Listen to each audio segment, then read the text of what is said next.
I didn't have any money, so like my net worth was around literally like $20 in my pocket. Where do you start? What do you do? But even you just going to say you wanted to go work for a startup. Yeah, it was a step. I thought maybe it's a great like next step for my life. Welcome everybody to Wavelength Podcast. Very excited to invite you in on a special conversation with Maksym Petruk. We've gotten to work with each other for the last year and a half. He's got an incredible company. It's a top 1%er company in his field. Excited to bring him into the studio.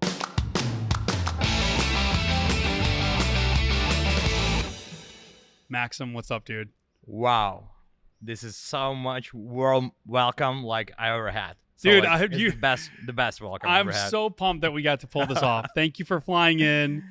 Thank you for everything you've done. You've invested and brought a lot of your energy in your world into my world. Oh, you through inspired Hypermarket. And we've met each other in New York. We've hung out in Miami, and now finally LA. Oh man, like it's so much pleasure to be here. This like not we built something for you, right? You like inspired us to build, like, and we talk a lot. That's like it matters, right? When you start a partnership or you meet like new people, is like what the energy you bring to this relationship, right? That's right. Well, we talk a lot about that too. Like when we were first getting to know each other, you have a lot of customers, a lot of people that come into your world, and you have to assess: do I want to put my energy into this world? Yeah, exactly. Is this going to be a good connection? I want to get into a little bit of that, but you've got one of the most incredible upbringing stories. I think we were talking till 3 a.m. in New York, having some drinks together. Tell us a little bit about your story. You're Ukrainian. Talk about your upbringing. I think you have a really amazing path of the life that you've created with everything that you've had to go through and pivot through. Yep, thanks for asking. Like, but I want to ask you first, like, why did you invite me to this podcast? Like, I'm like very small fish so far, like for this, like, size, but for like compared to the people you're talking to here. I think you're a contributor, man. Like at the end of the day, some of the most powerful influences in the world aren't always some of the people that have the most following or people that, right? The reason I wanted to bring you on is when we made that personal connection moment, I was like, wow, like you have something to offer and you're a giver. And not everybody also who has something to offer is a giver. You are a giver. You've got a story. You've got a life. You continue to build it. You care. Every single time I feel like I see you, you bring me a gift, by the way, which is also part of it. And it's just like part of your, like, I love being around you, man. You give life. So I wanted to actually have this experience with you. Well, thank you very much. Much pleasure. So, and actually to be here and to have this opportunity to talk and even work with you, this is like not something I could imagine when I was younger, right? So like I grew up in a completely different like atmosphere, a completely different environment. So if we go back in a day, like Ukraine, 90s, 2000s, like early 2000s, is completely different world. Right. You bring us there. Like, what does that even mean? So it's the 90s in Ukraine. How old are you? So like it's my like 90s in Ukraine. I'm like 8 years old. Like, but 2000s, like early 2000s. This is when you start to actually, you actually like becoming the personality, right? So and you start to learn what is around, like how the world looks like.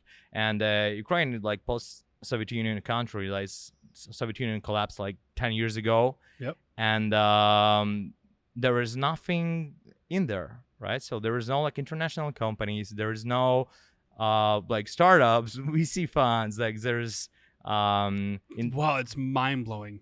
Yeah, so like it's post-socialistic country, right? When everything belonged to the government, like everything was like collective, not like the private.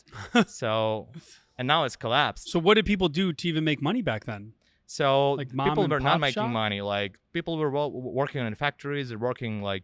Making their plans like on those factories, and people were getting not even money, like some special coupons or something where they were putting in one bank. They had one bank, and then Soviet Union collapsed, and that bank collapsed, and all the money collapsed. So they lost all their money. So in one moment, like in just 1 year, the country became the Wild West, right? And now all what used to be like owned by government right now is tried to be privatized by everybody.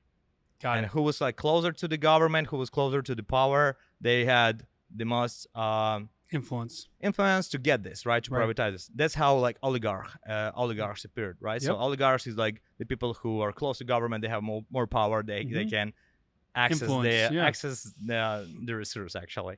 So and no legislation, no security, no things how you can defend your business if you have a business, right? That's why. And this is all pre the war as well. Oh, it's way like before the war, so right? It's like early 2000s, like it's let's say 20 years before. What's nuts is that like when we started working together, and I think we're going to get into WeSoft your development. You're basically an outsourced development company that can be brought into companies to help them build their software. Like that's when the war broke out, too. So you like it's really crazy that even before all of the even worse stuff that's happened recently, the government for the last 20 years before that was even in a difficult place. Yeah, right now, so like right before war, Ukraine was like probably the best place in the world. Like that's why it was really difficult to move to US because I wanted to move to US finally, but all my friends, all my like partners started to move from US to Ukraine because it was really cool. It was like parties, like business, a lot of things were going on, right? So, but when we were young, there was nothing like that, right? So to see any foreigner was kind of a big deal. So, and to make a business, run a business in Ukraine meant like to be either bandit or you had to have a lot of connections. So nobody. So you're either a gang member or you were someone with connections. Yeah, kind of gang member. So because like it was kind of violent in some way and dangerous, right? So you need to be with somebody. Like to be just alone, you need to be either a good boxer. Everybody know like you can you're the guy. You can knock someone out. Yeah. So like, but then you have friends and you're in a gang or something. So it was kind of violent and wild, and it was not even possible to think about business. So there was no. I was gonna say though, how do you even think about entrepreneurship when you were young? Like, I didn't. What was the path? You graduate high school and then you do what? I did not. So there was no way to think about business. You could try to. You could like think of selling something, so some small hustle, but like building a business, it means like you need to be a bandit or something. So we used to watch this like Ukrainian, Russian TV series about the gangs. Everyone wanted to be like the gang member. It's kind of really cool. We called each other in the school like the name of that from that TV series, from those like TV series, like the gang member names. It was cool to be like the gang member. And of course, like we're not talking about startups. We're not talking about tech at all. I don't know how all those people like were able to occasionally build some tech companies way back in like late 2000s. It's crazy. It's just a coincidence sometime. But the only thing after working like in a lot of constructions, a lot of like selling illegal DVDs somewhere on train stations, a lot of like side hustle. We were like in the police a lot, like fighting on the street. So a lot of things were when I was like crazy, dude. Before 17, like 18, it was pretty crazy, right? But I got pretty lucky. Once my friend called me and said, "Hey, Max, I found some like seasonal job, like a promote something." I said, "Dude, like I already seen all those jobs. Like I don't want to go there. Like it's crazy. Some another hustle, or they don't pay you, or some other, other crap." So, and I didn't even have money for the bus. So I remember that moment we were walking through the whole city for that interview, and I said, "Let's give it a try." So, and it was a day. It was they were interviewing for promoting cigarette brands. Yep. So, which is like I was not a big fan of, but when they gave me like the brief, like the text to learn, like before interviewing, I was, oh my gosh, there's so many new words for me: target audience, market share, some like words from another world. Wow, yeah, all the business words are different worlds. Yeah, and I was like, oh my gosh, I love this. So I wanted to give it a try. So cool. I wanted to give it a try. So and it actually was interviewing for a global tobacco company, this British American Tobacco, and they were hiring promoters for a seasonal job. So long story short, to not deep dive into 8 years of my career in that company, so I fell in love in the first day of my job. Mm-hmm. I was like, I tried to give everything to that job. I was so obsessed because I really, You were learning a ton, bro. That's what you're telling me. yep. You're And obsessed with learning. but when you look, can you imagine some like country, like it's difficult to imagine what Ukraine was at that time, but let's imagine some African country in 90s, right? And you hear words like target audience, like market research, like some cool business words, and you feel this energy, this vibe, something is going on here. Right. So, and I started to learn and dream. Oh, I like that. And I started to learn and dream of, I want to be here. I want to build a career. And I started to like tell everybody, I'm gonna be in a headquarters in Kyiv, like in Ukrainian headquarters. I want to be there. Everybody was like laughing, blah blah blah, so saying it's not real. You were always a dreamer, bro. I mean, yeah, we can talk a little bit about how it all happened, but yeah, long story short, I started to work hard to make it happen, and in 3 years, I was able to obtain my first like official full-time job there with a corporate car, Wow. with like insurance, everything, and it was unlikely to the other Ukrainian jobs. It was fully official salary. It's like W-2, which like nobody like does in Ukraine even now. So Wow. because there's a lot of tax, but it was full official salary, corporate car, insurance, everything. And I was like riding a nice Peugeot 207, like with a Britain, like UK flag on it. It was super cool. Like I was 20 years old. That's crazy. I was a guy. From where you were going, you changed your path. Yep. And when I was like 21, I was making like around $1,000 USD. Like it was so much, like it was really high salary. I was outperforming all my friends, all the people I know.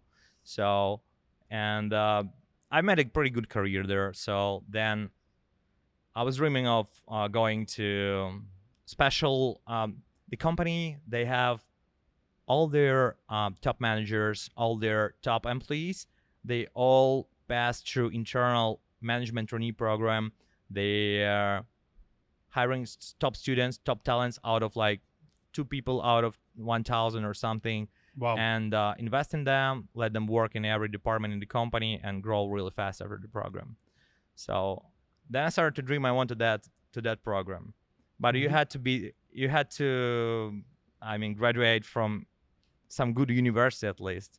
Well, at that moment I was studying in the forbidden university. Nobody knows even now this university in my hometown in Lviv. So it's super forbidden. Long story short, when I was in the last course of that university, it was acquired by bigger university in Lviv. So, and I got chance to try myself like in that management trainee program selection. very cool.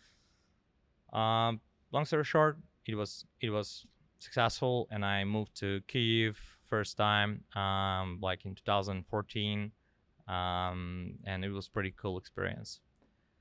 And like I think that one of the nuggets when I've heard you tell this story and share parts of the story with me is like at each stage you were working against a lot of opinions that told you to be more realistic, right? Yeah. And you were sharing your thoughts with family members, friends, but something in your chest was like, no, I need to keep pushing. There's something bigger for me. Like you kept breaking through ceilings that people were putting above you. Yeah, I don't want to, sound like I'm breakthrough guy or something, but I think one of the main qualities, like if you want to make it like really, like self-make it, right? Mm-hmm. If you want to go from level 1 to level 50, like if we assess like there's different levels, you need to always, listen to people, like try to understand what they're trying to tell you, explain you, and then assess on your own whether you need to listen to them or not, why they're telling this, why they're saying this. There is like this effect.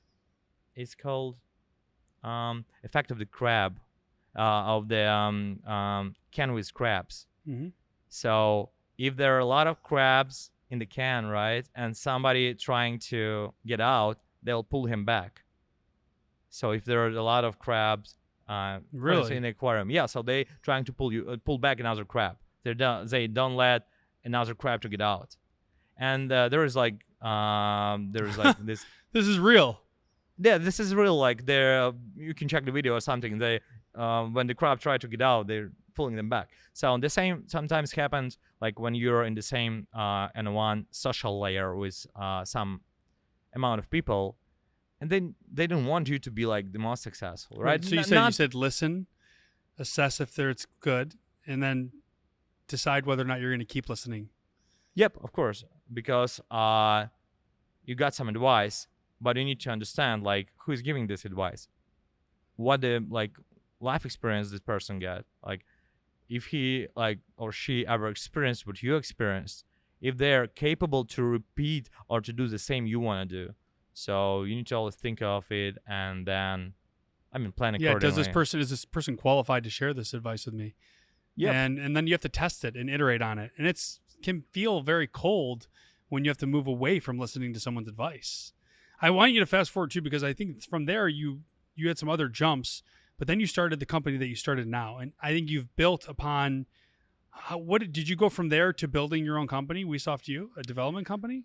So there is like another like story. I'll try to be as short as possible here. So when I moved to Kyiv to the main office, I was already making like at some moment like up to $2,000, which was like sky high. A month.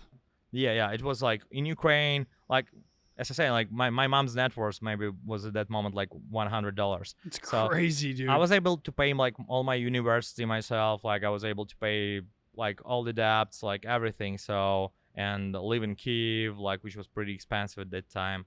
But then the revolution started in Ukraine, and all the Crimea thing like started. So, and our national currency devaluated 3 times. So it went from 8 hryvnias per dollar to 25 hryvnias per dollar.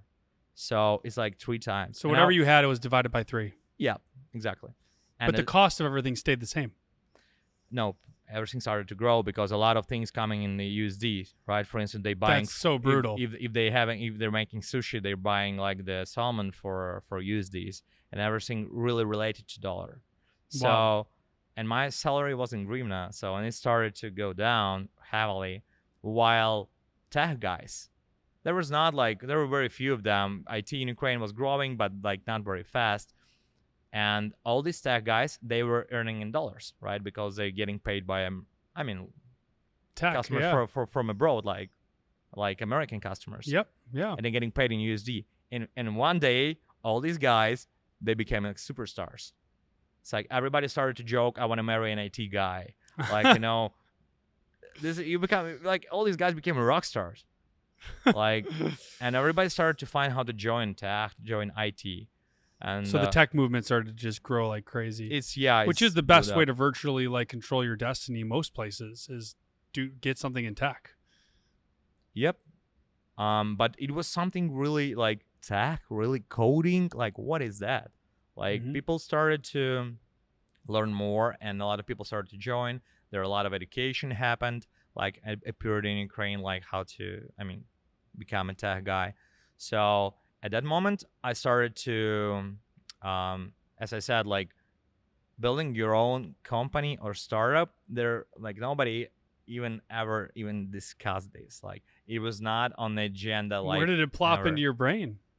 So when all this stack started to grow, and more internet came in. So I got my first smartphone. I get access to internet. I started to learn that there's like guys like Mark Zuckerberg, Steve Jobs, like a lot of other entrepreneurs, like, and they build it themselves. They're on some like Forbes 30 under 30 list. What is that? Startup? What do you need for a startup? You can raise money. Who's ready to whole new give world money? Becoming available? Yeah. Are they super profitable? Why do they need like money? They're not profitable. How does and why it are work? why are people giving them money? How does it work? That's foreign, yeah. I'm working in a tobacco company when I'm do this super business intelligence, strategic planning insights. I calculate everything, P&L, EBITDA, So you're the numbers guy, and you like, how does it work? somebody like gives money to like to Because there's a whole psychological, social layer to that part. Yeah. You were on the analytical side, is what you're saying. Yeah. And then you go on to the more social, psychological. That part is like, how and why does that happen the way that happens? Keep going. Yep. So like, and for me, it was a really hard time because it was like this. It was my paradigm was destroyed. So the dream of all my life is the career in this British American tobacco. It was my personal Everest, like personal climbing on Everest. There was nothing higher, taller. Wow. It was the top. And that was the moment I climbed to that top. I was like almost like crying. I was like, thanks God for it happened. And then you just clouds go away. It's a clean sky, and you realize you're on a small hill, the smallest hill ever. And you just see like you can't even see those like Everest out there. And you're like, oh my God, it's like small That's fish. a beautiful moment though, bro. Small fish jumping into the ocean. Because for me, it was the whole life. I was dreaming every day. I was going to sleep. I was imagining how I'm passing the interview in a head office every day. I was learning English. Like I had to learn English in 1 year. So like on the business level. So, and I was like imagining what happens next. So, and now I'm like almost not earning any money. I'm like all my friends they were not making any money. They're getting really high salaries, which converted to local currency are sky high. You can afford whatever you want. And I started to realize that I mixed my own thing and work in corporate structure. Mm-hmm. I was trying to innovate when it was not needed, and people, were a little bit different, sort of like who worked in British American tobacco. They don't used to the guy who's running around and like throwing ideas like, let's switch this, let's optimize this. I don't see any value to making this report. Let me optimize this, combined in like new Excel. So that was happening, but then it stopped happening. No, I was doing it, but I realized it's like at the higher positions, like there's more political thing, like there is less innovation, like nobody interested in like software improvements. And I was like, started to think maybe it's time to go. Maybe this is growing. It's wild when people falling. peak out, right? And they're Everest, they do make a choice. Do I stay here, which isn't a bad thing, right? Or do I evolve and change? To jump the ship off the Everest that you created was a crazy thought. Yep, and that moment was, I remember it was one evening. I was in Carpathian Mountains in Ukraine, and I was like staying, looking at the stars, like and just thinking like, what do I do next? At that moment, I already started to dive into tech a little bit, attend conferences, go to some hackathons, start to learn more. But how can I like give up on like the dream of all my life here in British American tobacco? Dude, it takes there's like some real surrender it takes to give up on a dream that you've linked yourself to. I started to feel like I'm like betray somebody, like But then I remember, well, I promised myself like I can leave the company only when it becomes like number one in the world, because it was number two after the Philip Morris. And they, in October or September, like 2016, they acquired Reynolds Tobacco here in the US, and they became like technically number one. And I said, well, you accomplished that part, like, dude. That's cool. Now I'm free. Like, it's awesome that you like attached yourself to another company winning so big. Yeah, my CV, my CV is actually so bad. Like, if you look at my CV, probably nobody would ever hire me. I have only two companies I work in, like in British American Tobacco and my own company now. Right. So fast forward us a little bit into the future now. Like, tell us a little bit about WeSoft. Tell us about what you've built, because I think seeing that jump is a big chasm of Everests. Yep. So I started to look for a job in tech, in like late 2016, 2017. I started to look for a job in tech, but nobody wanted to hire me because I didn't have a tech experience, right? So I was lucky to find some startup in Kyiv who was looking for a marketing guy, and I decided, why not? let me try it. Cut your teeth on it. They gave me some, basic salary for that time. I didn't have any money, so like my net worth was around literally like, okay, it might sound like I'm over like exaggerating, but it's like was real like $20 in my pocket. It's crazy. I was You were really surviving. thinking, You were in survival. but you don't need, like in Ukraine, you can survive with that. You don't need money for, like, you don't need to pay for insurance. You don't need to pay for like your homeowners association or There's some no other payments. thing. You were saying. I mean, Yeah, it's just, no payments. So I lived in my friend's like apartment. I slept on the floor, so I had to decide what to buy, like to eat, like because I had like $20 in my pocket. So he's like, I should buy some bananas, like, or some I don't know, some sausages, whatever. So, and so I moved to Kyiv, went for my first working day in that startup, and I started knocking the door, and in that basement where they were located, and nobody opens the door. I like, is something going wrong? So like after knocking like 20 minutes, one guy opens the door and say, "Who are you?" I'm saying, "I'm the new marketing guy." He said, "Ha, new marketing guy. Like, here are people 3 months without salaries." I was like, and I came there, like I bought for almost last money. I bought some like bananas, like ice cream, like, you know, first day in my new job. And I was like, "Oh, really? Is something going wrong here?" So yeah, I mean, the founder, he's not coming. I mean, like, wild.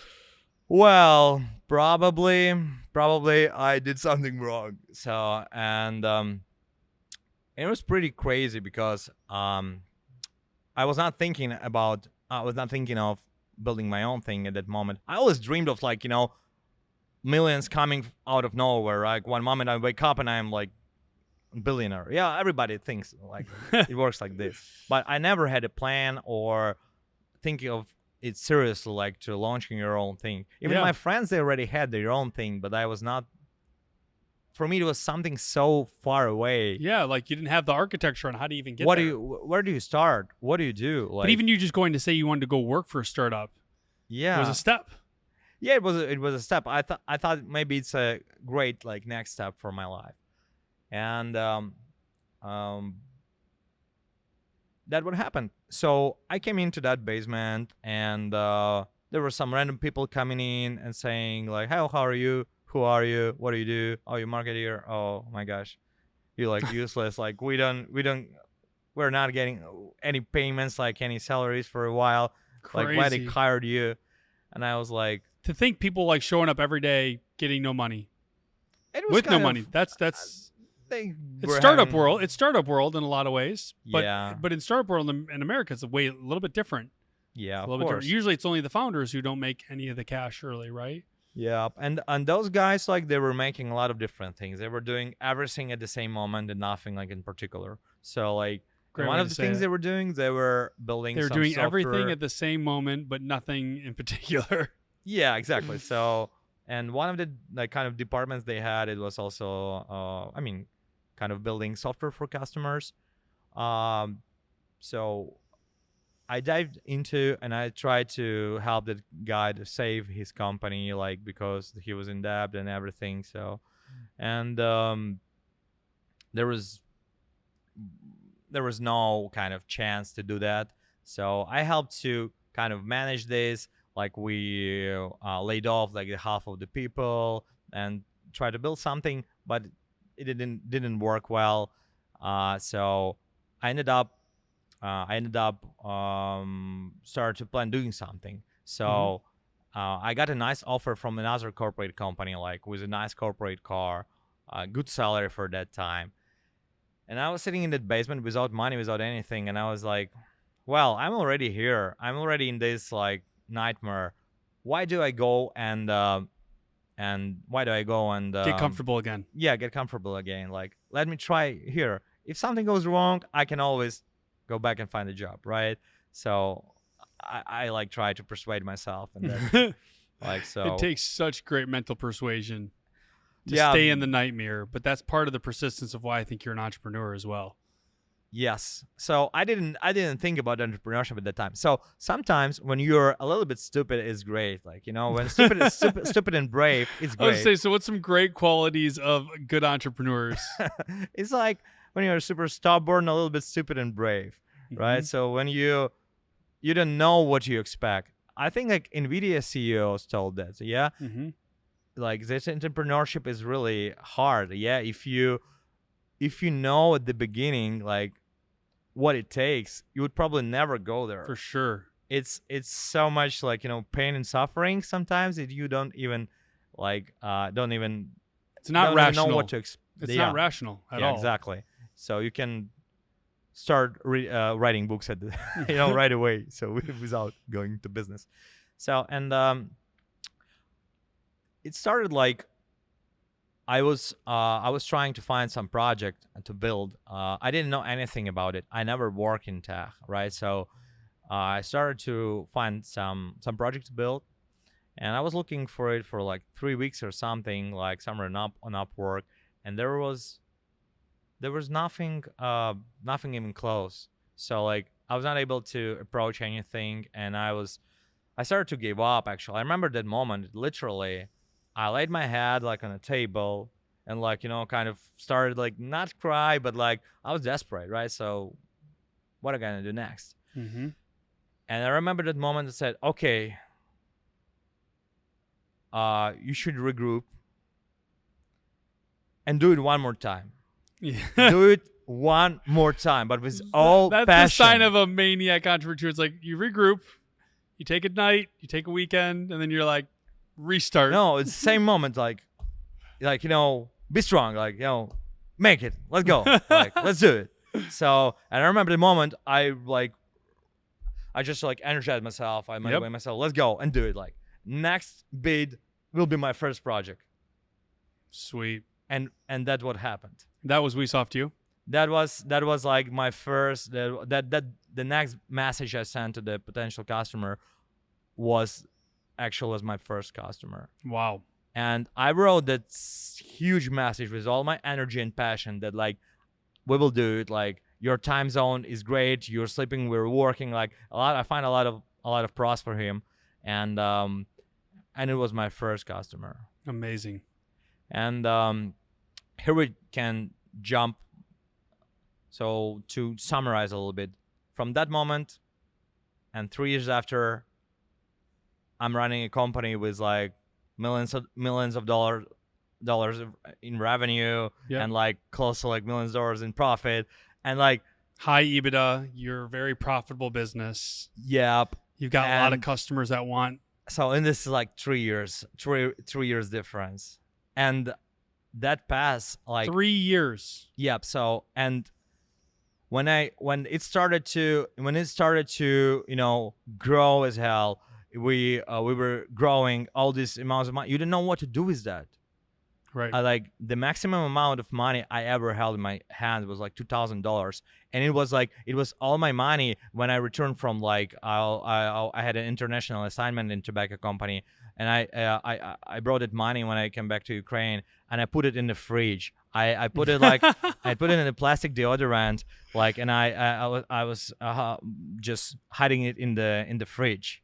If somebody like get into my house, so they would probably not find it.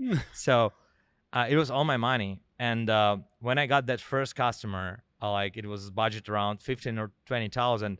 I was, oh my gosh, it was even scary to mention that sum. Like, Right. you know, it's even scary to think of like how much money is that. Right. Right. I never even was close to that amount of money. It was something like from another universe. If you love to talk and network and be with people, then at some point people are just like, oh, I love that Max guy. Yeah, you should work with him. It just makes sense. Right? Oh, yeah. I mean, for our business is like people business. That's right. It's all about networking. Like, dude, like I've found customers like on Rave. I found customers like on like friend of friend of friend referred a friend. I found customers like one of my customers was my ex like subordinate when I was in British American Tobacco. It's so crazy, like, right? You need to always take care of people, but you can't like network with everybody. You can't keep You all can't the get relationships close with everybody. Keep all the Yes. relationships warm. Yes. Yeah, that's a good point. So this is a big and huge and great topic about like with whom network at which stage of life and so on and so forth.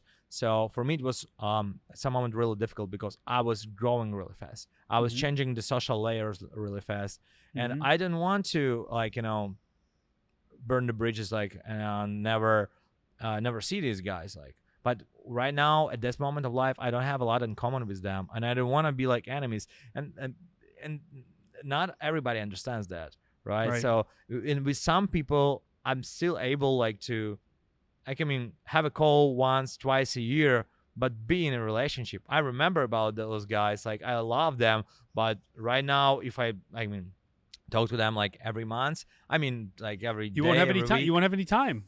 You won't have any time to focus on the right things. Yep, and you need to not always you have energy to do this. That's right. So because to give them, you need to take somewhere, right? So Mhm. and you don't want to be a taker from ones and give to others. So you need to be in a proper shape. There is. Agreed. There's a definite reciprocation of that energy transfer back and forth. Look, maybe one last question, and it's been awesome having you on here. For anyone listening right now, they feel like they're in that difficult spot. They're not in that place where they have the business that's crushing, but they've imagined that. What's a challenge you would give them right now in the, hey, I'm working for someone else and I think it's great, but I want to have my own business. What would you challenge them? What challenges would you give them on making those steps? So I'll ask them to dream about some crazy thing, like in a Fight Club movie, right? So dream about some crazy thing, like whatever it is. Put themselves in the situation or the place where it's the closest ever, Mm-hmm. and try to make it happen. It shouldn't be like the big business. It shouldn't be like the space rocket or something. Right. It can be like the learning Spanish and go to the Spanish club, Something So- achievable. something achievable, yeah, or not achievable, but it's you can invest a lot of energy. Yeah, Mhm. this is how it works. When the burnout, so why the burnout happens? If you invest a lot of energy and never receive the return, you never get a return on investment of your energy. No, I You love that. keep spending energy and you're not getting back any result. And the problem about entrepreneurship is you need invest a lot of energy and Mhm. probably not getting any anything back for a really long time. This is the problem that's Oh, I love not this. everyone ready for this. So Right. you're just keep crushing. But getting some early wins is what you're talking about. Yes. Write a dream down Early that you can put dopamine. energy into, and then something comes back. And I like the little nugget you said. Burnout is investing energy into something and getting no response back. Yeah, that's why sometimes you need to give the feedback to your employees or people you work with. Say, yeah, everything is okay. You're on the right path. Keep crushing it. Keep doing it. Right. You'll do this one day. Ooh, I like and you'll that. see this. So so you can be the source of energy for them. Right. Ah. So because they don't know where to change, they're desperate. Nothing works. So and for whoever wants to do something, sometimes probably in my case, you will not be able to do this when you're a 9 to 5. Even if you're not working 9 to 5, you're super employee of the year and you're working like me 24/7, right? I was not able to do anything when I was in that company. So I decided to put myself in the situation where I would probably either either make it or fail. Mm-hmm. So and it will be also some kind of experience for me. So Either way. either way, you're a winner, right? So but Mhm. not doing this, you're not a winner at all, right? You're losing. You will always Right. Not regret. trying anything at all is Yeah. just staying on the path that you're So on. put yourself in And, the if, and, situation. and here's the thing: if you're on the path that you're on, and you're not going to do anything about it, then just don't complain about the path. yeah. Learn how to just enjoy that path. You can't add, you gotta stick onto one route. If you want to go all in, then go all in, and if it fails, that's winning, Yes. right? Yes. And if it succeeds, but I like the area earlier, entrepreneurism, you're more than likely just gonna kind of stumble and fail for quite some time, and it's pretty irrational until that moment, until you start getting progress, and then you double down in that area. yeah. In our case, the progress is also challenge because you're growing. Like you're the guy who like held like $2,000 in your hands, and then you have millions. What I mean, how do you keep the what's motivation? How do you next? keep the yes? What's next? What's next? What do I do with this? Like, how do I handle this? It's another sort of challenges you need to work through. And for me, it was like a failure thinking of, okay, I've made it. Now it's just growing itself. Mm-hmm. No, it's never ending story. No, because that will backfire, but that will backfire too. Because if you don't stay on that system, it's stewardship. Whether it's $2,000 in your hand or $200,000 in your hand, money is meant to be moved. Money is just a theory of value exchange, commerce, right? Whether it's services or good, it's someone who has something, someone who needs something. And if you just hold on to it, you actually have it go backwards. It's meant to bring more staff members on and fund more families and fund more ideas, because that's the game. That's the thing we're in. Exactly. It's actually, I think that's why I think most people who don't have a lot of money often don't. And when they have, like how they're treating the small amount of money they have is a reflection of how much money they may or may not have. Because the game theory is if you're afraid to risk it, or if you're afraid to move and be generous and give to other people who maybe need it more than you, well, you're not moving. There's no movement in the system. Yep. There's no generosity. There's no expression of freedom. There's no expression of changing it up. So I love a little bit of this theory that you just brought up. I like that a lot. I really am interested to hear you talk about like the number one idea way to start a business. I think number one way to start a business is to find how you can be helpful.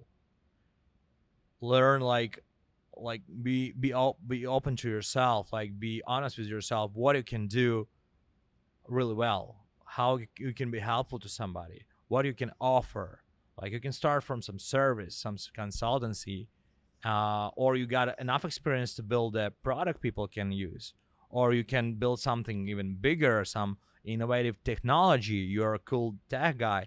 Yeah, you need to be as honest as possible with yourself. Like it's not easy to be honest. Yes, exactly. So the number one idea is be honest with yourself. Be honest. I think people fail at that point.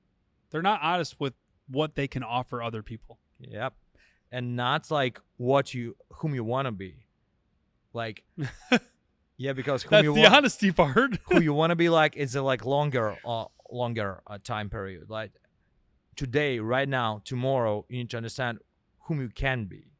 Right. And who you can be as it makes you closer to whom you want to be. I was just talking with someone on this topic, and I think so many people, they grab an idea and they're kind of honest, and then they grab another idea and then grab another idea. And the thing is it's actually really unsexy to grab an idea and just obsessively focus on that and everything else go dark. Don't jump idea. Grab onto one and test it until you've exhausted it and whether or not it can be built and bought. And then if it can't, then you go to the next one. But like it can take a year to just get that done. Build that one product, offer that one service, and exhaust it. And I think that's a really great tip of advice. Awesome. Thanks for sharing that. Thank you. So what do you think the number one mistake people make when they're networking? Yeah, I think number one mistake when people networking, it's when you're trying to get something from somebody. I like that. When you're not want to give something, you want to get something. And this is the major problem because people feel that. People right? feel that. That's right. Sometimes they can give you something, but you will never get close to somebody like if you're not trying to give something. Right. Whenever I reach out to the people I didn't have direct access to, and they were like couple heads like above me, like they were different social layer, I always try to explain like how I can be helpful, like what I can give them, why even like reading this message like makes any sense to them. I like that. The number one mistake being don't be a taker, be a giver, and really show up for the relationship. Build genuine relationships with people. I like that. But when you're offering something, that's where that exchange can happen. That's awesome. Amazing. Even if these people like they feel like you want something from them, you should play the game so hard that you don't want anything from them. That's right. They're like, okay, but you got it, bro. I like that though because that is part of the game though. If you do have something to offer, there is a game that's played there sometimes on certain layers. You have to be there. I like that a lot. So everyone's talking about AI, artificial intelligence, this idea of this self-replicating system machine. Most people think of it as ChatGPT. But here's my question for you. Is AI going to disrupt the software development business? Yeah. I think if AI gonna repeat the same to software business like WordPress, Wix, and others website builders did to landing page development business, right? So like they can optimize a lot of things, but people still want somebody do everything from A to Z for them. Mm-hmm. Like they're not like ready to do it themselves with their own hands. AI optimize a lot of things, and definitely we will need less capacity in development, but still development of software as an industry, it will not go anywhere for a couple years from now for sure. What are like 2 things that you just hate about building a company? What are 2 things you hate? When you're building a company, you just are like, man, I hate this part. When you invest in people and sometimes it doesn't work like you want it to work, I can say I hate it. It's most painful. It burns you. It burns you. It hurts you. Sometimes you imagine it's like girlfriend tells you, I cannot be with you anymore. You're like, well, wedding, kids. Oh, what? Wait. Like I planned it. Oh, what? So, and this is like the most hurtful. That's why I hate this, because I don't like to experience that moment. I'm afraid of like when somebody like texting me, we need to talk. I like drum roll. So what's number 2? Number 2, it's number 2 is missed opportunities, right? The FOMO. So I'm the FOMO guy. So that's why I hate missing opportunities, but it's always the learning curve, right? So like it always gives you something. I hate this, but you need this. That's good. So you can grow. Yeah, you can't anticipate when it's not going to happen or happen. So, but you have to rest, like you talked about. You're going to miss some opportunities, and that's okay. What's your favorite thing about building business?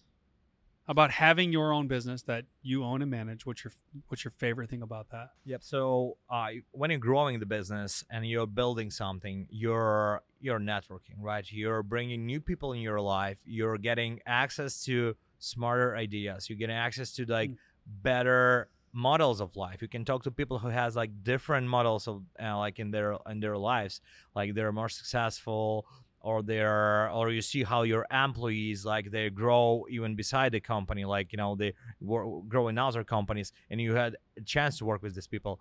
It's the people you're able to see, you're able to work with. Oh, I love that. You get access to the new lives. I do think that's probably one of the best parts, is the access to lots of different people, rather than staying in the same cycle. You're just talking with hundreds of people a month. You're growing, and at some moment you can be like sitting with the top leaders of the world and solve the problems nobody else can solve, right? Except a few. It's like the level of responsibility you're getting on your shoulders. It's really cool. What do you think the number 1 hack is to growing yourself personally? Number 1 hack to growing yourself personally is understand there is no any number 1 hack. Yeah. So this is the never-ending story. But stay hungry, stay foolish. Yeah, I think I can't say anything better, because you need to always be hungry. You need always to be like not stupid but foolish enough to understand that I can make it. I want to do this. I want to do. Oh, I like that. Because like even in a religion or in a Bible or whatever, like kids are like they're in a kingdom, like in a heaven, like they're like everybody like kid, right? Everyone like a kid. Child. Yeah, like a child, because like kids and child, like they have the most of energy, like they have a huge big amount of energy, and they don't want see everything. Possibilities. They're foolish. They're not like analysts at a bank where they look at an Excel spreadsheet. They're a little foolish. Exactly. So they're foolish. They're energized. So you need to be always this energized and foolish. My favorite book probably is The Little Prince, like about like the little dreamer who just does not understand. He's like visiting these planets when people calculating like money, doing numbers, they're too serious, they're too like they can't see what's happening on their back, right? Like they're too busy. So you need to always be that little prince, right? To be so foolish that people sometimes saying, this is just like, magically stupid. Like, but you're killing it, right? You're doing this, and I like that. probably. Yeah, I love that. That's a great example too. I think it's really awesome.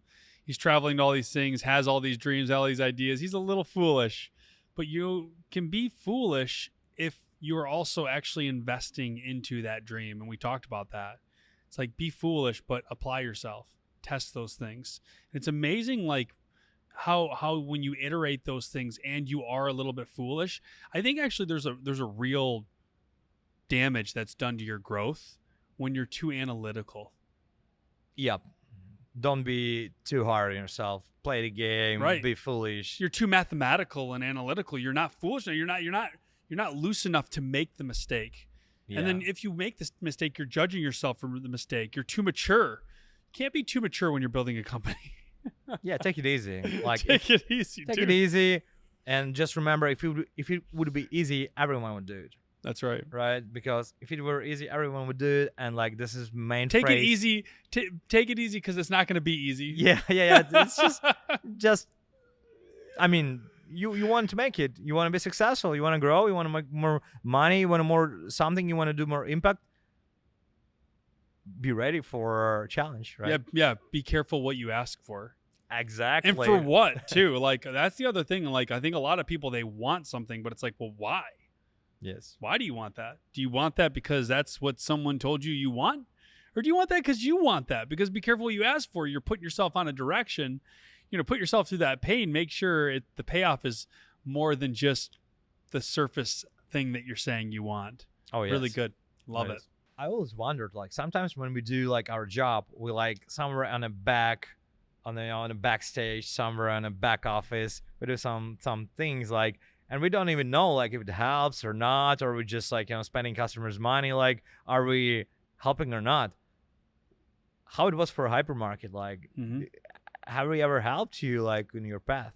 Yeah, I think that movement in my life has been something that's core to I need other people to create that spark like that, right? And when we met each other, you've helped a ton. Your team has helped a ton. I think, working with Andrew, your partner, and the care that you guys had, and, you can't do the fifth thing. You can only do the next thing. And the next thing was us finding a team and expanding that team and having someone who could bounce off of. And so working with WeSoftU and working with your company, building the software, we got to places to where I got to show people stuff. And that helped, right? For what? The next thing. But then we're like, well, we showed it, but does it all work the way we want it to work? And then it didn't. So we would re-engineer that and need it to. So I think that like when building with you guys, it's been awesome because in each cycle, there's more to show for it than the last. And we learned and we iterated and we changed and we went up in the team size and down the team size. And so you guys created a tremendous momentum of just having another group of people to work off and work with, right? And buffer against. Thanks Great very question. much. I think it's very helpful, and team would really like to hear this. Yeah, absolutely. You, Daniel, are like very successful person. You were able to build something big, like make it commercially successful, and now, after like selling your company, you're building a lot of new things. How do you handle all this? How it's like appeared in your mind, like jump not in just one story but in couple like new like entrepreneurship journeys? Well, I think there's been some really cool themes. There's a little bit of foolishness in it, right? A little bit of immaturity and throwing myself into some of the recent things. But to answer your question on how I do this, I've only been able to accomplish what I've been able to accomplish because of the teams that I've been able to build, the partners that I've been able to create relationship with, the partnerships that I've been able to form. And I think my motivation is like, I want to fill my life by giving my time to something that could be meaningful for humanity. And so how do I do all of this? I do all of this because it's really a natural consequence of me serving my inner mission. And right now, my latest mission that I've created in my heart is, how do I create a pathway for people to be creative, build a product, build a service, and easily bring it to market? Because that's where so many people fail. A lot of people actually have something, but they don't know how to actually bring it to the world and offer it to the world.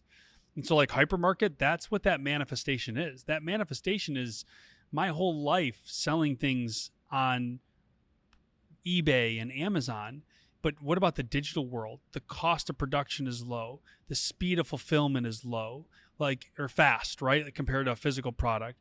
And so I do that driven from a mission, because you run out of energy really quickly, or you get frustrated, or you have hard days and hard problems you're solving for. And the only thing that keeps me going is if I can pull this off, that means I'm creating a bunch of movement in other people's life. And that means something to me. The money will be there. I really believe the money is a consequence of doing the right things and doing good things. But the impact is something that is what keeps me going. So it's really about the people that we haven't yet served. It's really about the customers that we haven't yet helped. The people that we help save money and save time for. That stuff really motivates me, dude. That's the stuff that keeps me moving. That's cool. And if emphasize what we just discussed, for you, it's an opportunity to work with more people, new people, create new teams, achieve new results. And you get better. Yes. You see things earlier. You learn how to say stuff earlier. You learn when to say things. You learn how to say things in a more efficient way. And then you make this process less emotional and less volatile, right? Less ups and downs. And you learn how to get the outcome for yourself and for the other people you're working with. So 100% love that comment. It's amazing. Maksym, it was awesome having you. How can people learn about WeSoftU? If they do have a project, how can they contact you, contact the company, and learn more? It's pretty simple. It's WeSoftU.com. We're always happy to help. We talked really few about our company, and services, but it's not promotional, right? Time. We're talking about the experiences, right, and the values. So our company consists of people like I selected, I want to work with, and we always alike. So I enjoy working with people I have. I enjoy my co-founder Andrew. I enjoy all the team we have in-house, and it's really cool journey. So it's WeSoftU.com, and it's a software development company. So anyone that wants to build software, build an app, whether it's a web application, a phone application, you put the team together and you can help them jumpstart it. Yep. Exactly. Dude, it was awesome having you on the Wavelength. Special just having you out here. And I do want to just, in closing here, share, I think I'm excited to see your journey in the next 3 years and the next 5 years and the next 10 years. And I mean that because in the short time that I've seen you and known you, I've seen you grow exponentially. You are truly, I think, a remarkable source of energy and humility, and you're on a trajectory, bro. I'm the projects you're starting, the things that you're doing, I'm pumped to grow alongside you, learn alongside you, and proud of you, bro. Proud of you and the choices you've made. You keep making hard choices, and entrepreneur. I respect the way that we did business together. I respect the way you communicated during tense times. I honestly honor that. In every situation, I can tell you handled it like a king. You really connected and understood. And that's a reflection of us doing this. It's a reflection of our relationship. That's a reflection of how I see you and feel. And I also feel like that's a reflection of how you treated me and other customers that you serve, and how you treat your team, and how you treat yourself. I know you have goals. I know you have ambitions. I know those are all mile markers of psychological motivation. But that thing you're doing, whatever it is, keep doing it. Because there's a sense of generosity that's attached to it that I think that will continue to help you rise. Because I think that you're not just rising just for you to have more stuff. I think there's a real purpose motivation behind it. That's beautiful. So thank you for joining me. Thank you for sharing your knowledge, your wisdom, your story with everybody on the show. Thank you very much. Meeting you also big event in my life. So thankful for that. And let's keep it rocking. Let's keep rocking, bro.